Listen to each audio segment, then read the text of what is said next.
हुकूमत पारां गुज़िरियल ॾींहुं बजट पेश कयो वियो आहे ऐं मुल्क जे बजट मां सखर जो अवाम केतिरो मुतमैन आहे। अचो त सखर वासियुनि सां ॻाल्हि ॿोल करियूं था। पेश थी आहे कल्ह इमरान नियाज़ी हुकूमत जेका बजट पेश कई आहे, असां इन खे अवाम दुश्मन बजट करार ॾियूं था ऐं सम्झूं बि था। छो त जॾहिं हर शइ हर चीज़ महांगी थींदी, अवाम खे को बि रिलीफ न आहे।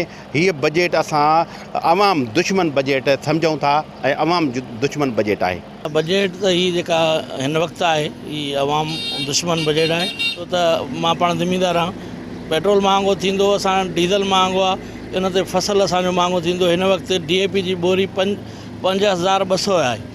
पेट्रोल सां अञा वधंदी।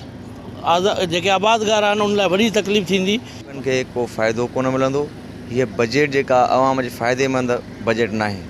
हिन बजट खे जेको तजवीज़ ॾिनी वई आहे, इहा उन जे हिन हुकूमत जे माण्हुनि खे फ़ाइदो थी सघे थो, बाक़ी ग़रीब मिसकिन कोई बि फ़ाइदो कोन पवंदो। ग़रीब दुश्मन बजट आहे।